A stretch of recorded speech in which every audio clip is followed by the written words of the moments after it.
What I'm going to share with you in this video is I'm going to share with you just raw, real time how I'm processing just some stuff that's coming up for me in my own heart. And a bit of context, a video here on YouTube just recently went viral, and it's brought in a lot of new subscribers, lots of comments, getting lots of emails, and it's great. But it's exposed a fear and insecurity and an area of my heart that I didn't know was here. And so this is not the first time something like this has happened. So what I thought I'd do is I would just bring you in real time, raw process, how I move through this stuff with Jesus, because I know that there are some of you who, if you're anything like me, you take the walk of Jesus very, very deeply, very intentionally, and you want to honor the journey. And so part of that process for, if you are like me, is things will come up that for you can't just brush over, or you can't just kind of sweep it under the rug or fake it till you make it. For you have to deeply embrace it and kind of work your way through it with him. That's what I'm like anyway. And so I'm going to invite you into this and show you what it looks like for me, and hope that it will just help some of you who walk out their journey with Jesus in the same way. I know some people can look at this process and look at individuals like us and think, oh my goodness, like they're too intense or they're too deep. But actually there is a reason for why God has created and wired you in that way. And there is something special and very unique that those who maybe are a bit more deep, more intense, there's something that they bring to humanity. And it is a facet of the Father's heart that I think too many times has either been misunderstood or it's been brushed to the side in the name of too intense, too deep, overthinking. And many times it can shut people like you down who actually have something of immense value to bring. So I'm just going to share with you raw, real time my process. Just in the car with my my baby girl at the moment. My wife and the kids are all out here on the park and the beach. I'll give you guys a view soon because I want to go for a walk and just show you just a bit of a view. But also one thing I like to do in these moments is just find solitude and stillness, just so I can be with Jesus and block out all the noise and just hear from him. So I'm going to share with you a bit of that. But waiting for my baby girl here she was supposed to nap on our way here, but she hasn't. So I might have to just bring her out. But I'll give her a few more minutes and then we'll see how we go. So before I head off for my walk, here's a bit of a view. This is one of the locals here, the beaches. It's got a great park. And also kids. So I'm going to play a bit of soccer first. My girl's just started her season, and one of the things I often talk about is that when you're on moments when you feel like you are weary, striving, or you're trying to force an answer or solution, one of the best things you can do is have a bit of fun. And the reason for that is because it's like you shift from forcing to fun. And then in the place of fun, often the penny will drop and you'll get the answer or the thing that you're seeking with them. And so I'm going to have a bit of fun with my kiddies, just play a bit of soccer, bit of drills, and then I'm going to go for my walk up there somewhere and just take a bit of time with my journal and then just process and talk through some of the stuff with Jesus and share with you what it looks like for me.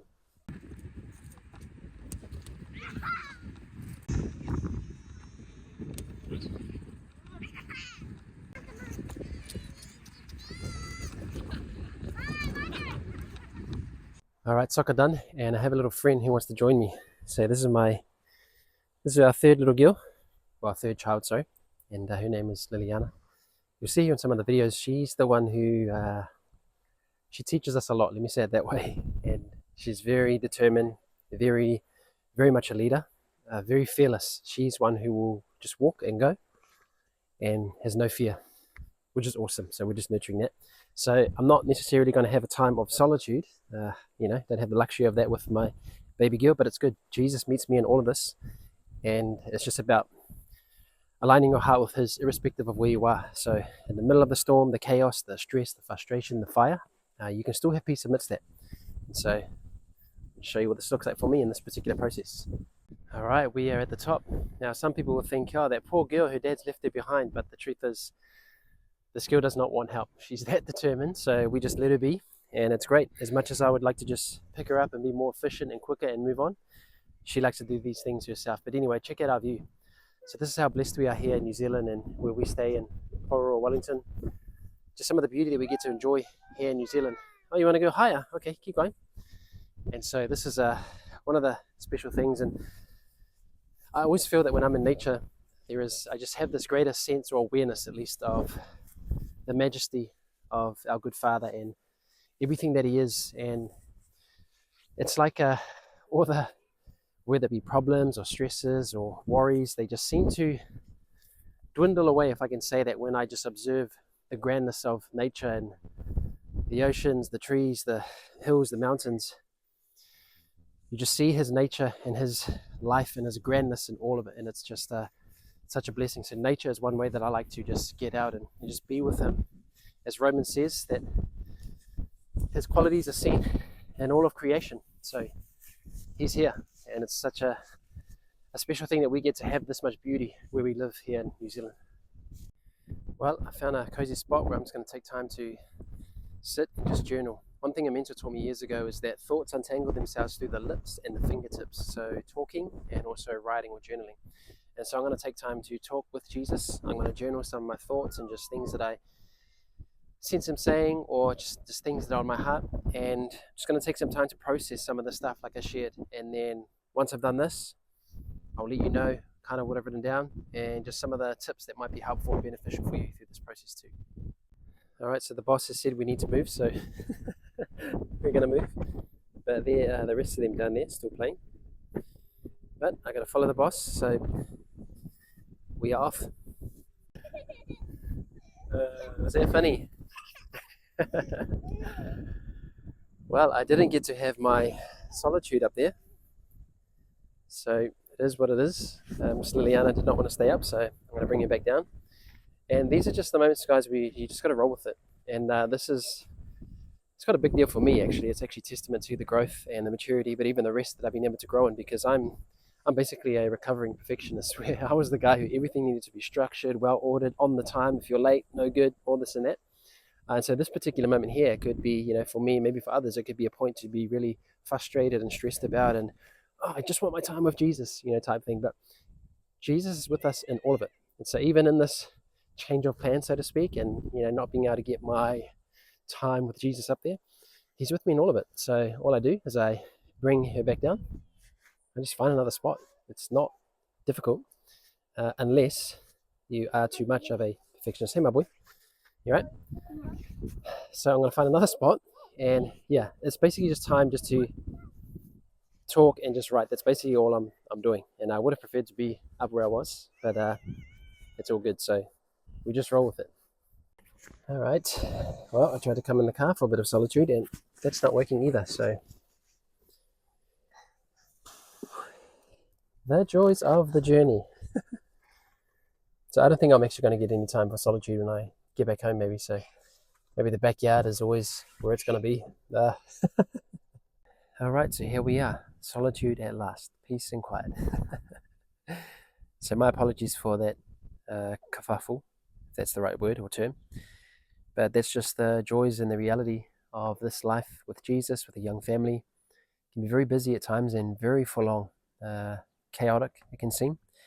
But I wouldn't trade it or change it for anything. I'm just very thankful for this life. But anyway, I've had some time just being able to be still, just to talk with Jesus. I've written down just some of my thoughts and what I was feeling, just all of this that's gone on. So again, like I said at the beginning of the video, a bit of context. I had a video that went viral on YouTube, and within that time, I've had thousands of new subscribers.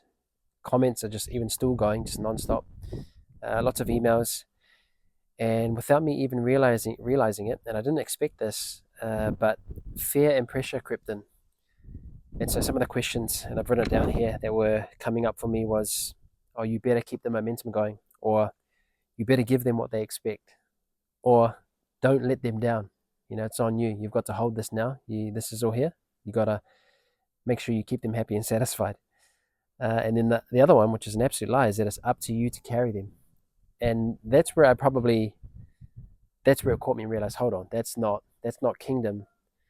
That's false humility, or that's pride, that's insecurity. That's a subtle area of Lee's heart where he thought that it was all on him to carry whatever, but actually it's up to Jesus to do that. And so the trap of pressure had crept in for me, basically, and the trap of pleasing and the trap of performing, that I have to please everybody here now. I have to perform well, so every video has to be next level, and you've got to maintain this wave, so to speak. But I'm not called to ride the wave. I'm just called to stand on the rock with Jesus. And so one of the things that he said to me here was, it's not your responsibility to transform others, it's to follow me. Influence is not to crush you, but to entrust you. You're not their savior, I am, and I can shepherd them. So basically, what I was calling care was actually pride and insecurity and just false humility dressed up as care. And so, humble pie there for me to just get that right with him. But this is why it's so important and so valuable that when you are in moments when you're feeling out of sync or misaligned, where you just know this is not the light and easy yoke of Jesus, there's something off here. Many times, there is something in this that Jesus actually wants to speak to you about. And so, one thing I like to say is that things come up to come out. So, when I was feeling this pressure, this heightened expectation, or this is how I have to treat my YouTube channel or social media, or whatever now, that's all the sign that, okay, something's off here.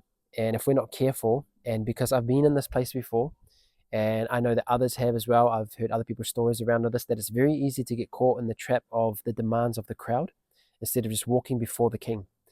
And Jesus had this, he had the expectation put on him, but I love how scripture speaks of him, that he knew the heart of men. And so he didn't give in to their pressure, their expectations, and what they demanded. He just, like Jesus said, I only do what I see my Father doing. And so really this point of coming back, of coming into alignment, of just being with him, is all about, okay, Father, don't let me to get caught off guard by what's happening out here. Help me to always keep my eye on you, and help me to only do what I see my Father doing. Because it's very easy for me, for somebody like me, who, like, if something like this can happen, like a wave can hit, and I can be like, okay, sweet, thank you, Lord, now I'll take care of it, I'll take it from here, type thing. But I have learned through pain and through unnecessary difficulty in the times when I've tried to do things myself and my way, it just always backfires. And so I'm thankful that I can catch this early, and then I can come away with him and I can talk to him about this, and that he can share his wisdom here with me, that, yeah, I like what he said here. It's not your responsibility to transform others, it's just to follow me. And so that actually makes me feel way more at peace, way more relaxed, and just reminds me of the mission at hand. Because sharing part of my journey online in the social media space, the goal was never to go viral, it was always to resonate. And a mentor once spoke to me about, there is a difference between a megaphone and a dog whistle. And so the megaphone is trying to be everything to everyone, but the dog whistle is calling to a specific people. And so that's always been my intent here on social media, is that there is a specific type of person, which really I'm speaking to my previous self. I'm speaking to Lee of 5, 10, 15 years ago. And I'm trying to speak to Lee in a way that I wish I was spoken to at that time. So basically, I'm trying to become a mentor or a point of advice that Lee would have really benefited from back then. And so a lot of my content is built around that. And so I'm not speaking to a broad audience per se. I'm just speaking to a specific type of person, that's the dog whistle. And so the goal has never been to go viral for me. It's just to resonate, and it's just to dog whistle, to call out the Lee of the past, or those who are in the similar space, and say, hey, here is something that I wish I knew, or here is a piece of advice, or here's how to navigate this well. And so that's all I've desired to do. But obviously, for whatever reason, this is resonating with a lot of people right now. And so I always want to be faithful to the mission and the assignment at hand. I don't want it to give into the applause or trade my assignment for the applause. I just want to follow the mission. And so this has been really helpful for me over the years, where I've learned and realized that when things start to feel out of sync, or when something great like this happens, because this is one thing that he said to me here, is that influence is not to crush you, but to entrust you. So there is a measure of the Father entrusting me here and bringing influence, not to crush me, but there's a measure of entrusting. And so for me, that's to learn to step up and steward that well. So if there's 3 things that I would share for you who may be in the same situation, and it may not have anything to do with YouTube or this space, like it could be anything, any area of your life where you feel like there's a pressure, there's an expectation to perform. Could be as a parent, could be as a husband, as a wife. It could be in your church, in your space, your ministry, whatever you're doing. It could be in your career, whatever it might be. There may be these pressures and expectations that come on, where all of a sudden now you feel like it's on you to carry. But the reality is, Jesus never asked us to carry what only he can carry. And so here are 3 things that I've written down here, and that I think would be really helpful in these times. Is that, number 1, things come up to come out. So this has come up for me for a reason. Like I said, I didn't know that this hidden fear, insecurity was there.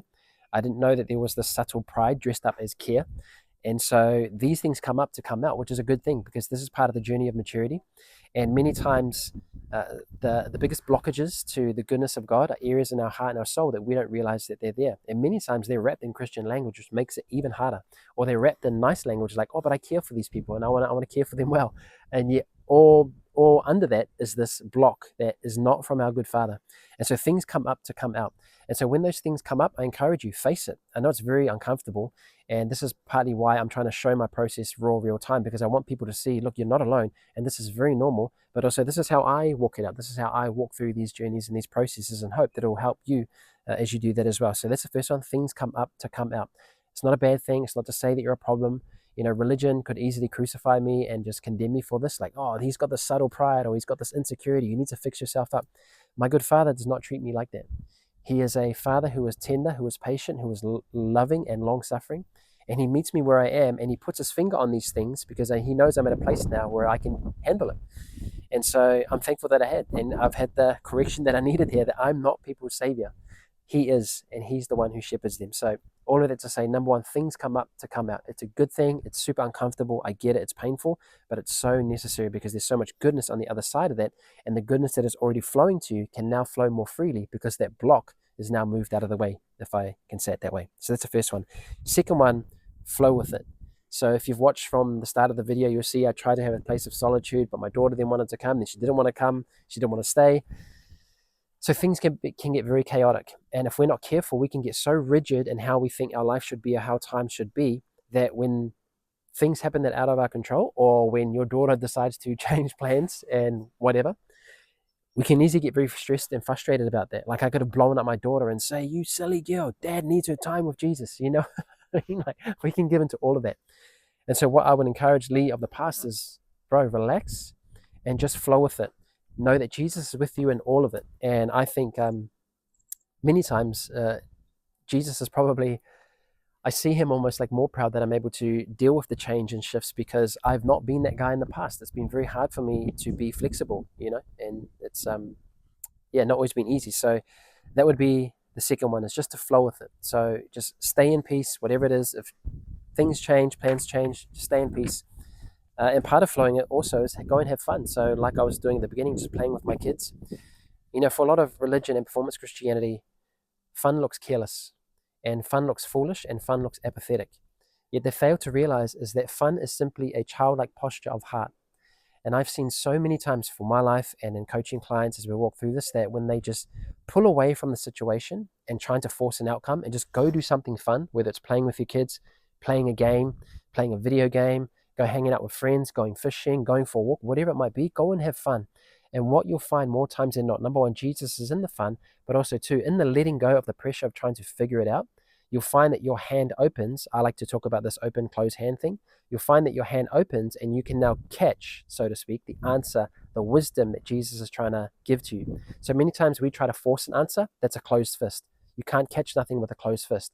But when you just relax, let go of control, and go and have some fun, you open your hand, now you can catch what Jesus wanted to always share with you and give with you anyway. And so fun is not apathetic. It's a childlike posture of heart that is often a greater measure of faith or trust.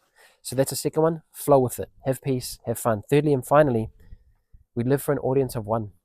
So this has been my biggest reminder in this moment, that I walk before the King, not the crowd. And I respond not to the needs or the demands of the people, not that people are doing that. It's just my own fears putting up that expectation.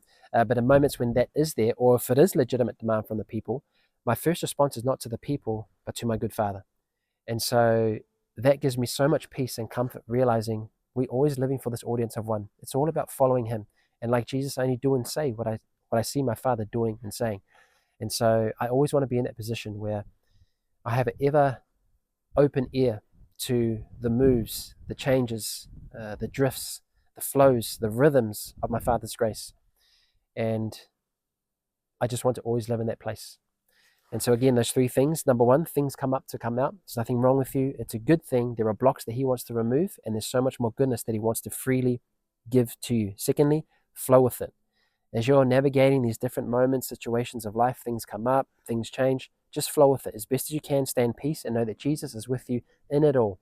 The good times, the hard times, the messy times, the quiet times, the loud times. He's with us in it all. Thirdly and finally, audience of one. So we walk before the King, not the crowd. And I just want to say that I'm just so proud of those of you who are, walking out this journey with Jesus with just so much integrity, so much desire, so much, depth and that intensity. Like I said at the beginning, it's easy for people to degrade and just tear down those who are, deep and have that intensity about them. But like I said, you bring something that only you can bring in that space. And there's a difference between a deep thinker and an overthinker. A deep thinker is it's curiosity, it's doing things with their Father, it's exploring with Him, it's this desire to know the depths of His nature, to know the depths of His ways, and that's a beautiful thing. Whereas overthinking is driven by fear, it's driven by a need to control, it's driven by a lack of trust, a lack of faith, really. So there's a difference between the deep thinker and the overthinker. And so I just want to honor the depth in you. I want to honor your willingness to walk out your journey with Jesus the way that you are. And I hope that in any way these, videos, just seeing my life, and like I've said, part of this is I'm just giving people a window into what my life with Jesus looks like in real time, in its rawness, unscripted, unedited. Take what you like, discard what you don't like. But the main point here is that we would all feel like we can be seen, be heard, and understood, not just with our Father, but even with one another.